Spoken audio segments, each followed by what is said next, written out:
Dari manajer ke CEO. Kisah gokil Rahul Tamaraputra. Otak di balik sukses Rizky Febian.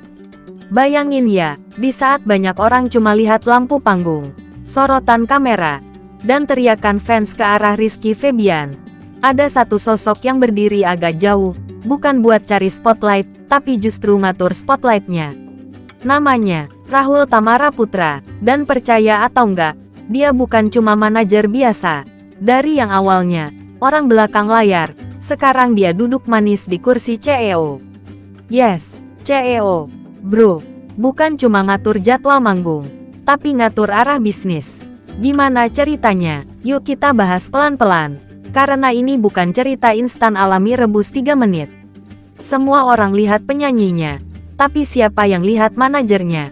Oke, kita jujur aja, kalau ngomongin Rizky Febian, yang kebayang pasti, suara khas, lagu galau, panggung megah, dan aura anak sultan yang tetap humble. Apalagi dia anaknya legenda komedi Indonesia, Sule. Tekanan, pasti ada, ekspektasi, gede banget. Nah di tengah semua itu, Rahul muncul sebagai sosok yang bukan cuma ngatur jadwal. Dia bantu ngebentuk brand, karena jadi penyanyi itu satu hal, tapi jadi brand yang bertahan lama, itu strategi, dan strategi butuh otak dingin. Manajer itu bukan sekadar, tolong pegangin mic. Kadang orang mikir, kerjaan manajer artis itu cuma, Bang, nanti jam 7 ya manggung. Bang, ini kontraknya tanda tangan. Padahal, jauh lebih ribet. Manajer itu ngatur image, ngatur kolaborasi, ngatur negosiasi, ngatur krisis, bahkan kadang ngatur mood artisnya juga.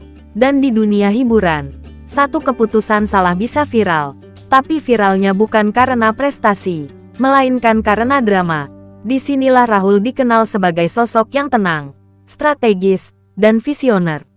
Dia nggak cuma mikir konser hari ini, dia mikir, 5 tahun lagi Rizky Febian masih relevan nggak? Nah itu beda kelas. Dari orang belakang layar, jadi pemimpin perusahaan, yang bikin ceritanya makin keren. Rahul nggak berhenti di posisi manajer. Dia naik level, dari eksekutor jadi pengambil keputusan utama. Dari yang ngurus artis jadi yang ngurus perusahaan. Yes, sekarang dia jadi CEO. Dan ini bukan cuma soal jabatan keren buat dipajang di bio Instagram. Jadi CEO artinya bertanggung jawab atas tim, mengatur keuangan, mengembangkan bisnis, mengambil risiko besar. Kalau dulu dia mikirin satu artis, sekarang dia mikirin satu ekosistem. Plot twist banget nggak sih? Apa yang bikin dia bisa naik level? Oke, ini yang penting. Karena sukses itu nggak turun dari langit sambil bawa konveti. Beberapa hal yang bisa kita lihat dari perjalanan Rahul. 1. Dia ngerti industri. Dia nggak cuma ikut arus. Dia pelajari pola, musik berubah, tren berubah, algoritma berubah. Dia adaptif. 2. Dia bangun relasi. Industri hiburan itu 50% bakat, 50% koneksi.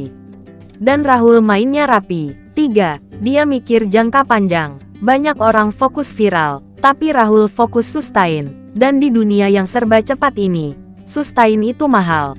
Pelajaran buat kita yang nonton dari rumah. Sekarang pertanyaannya, kenapa kita harus peduli sama kisah Rahul? Karena ini bukan cuma cerita tentang manajer artis. Ini cerita tentang orang yang gak harus jadi bintang untuk bersinar. Orang yang kerja di balik layar tapi dampaknya segede panggung konser. Orang yang ngerti kapan waktunya naik level. Kadang kita terlalu fokus jadi pemain utama. Padahal, jadi sutradara bisa lebih powerful.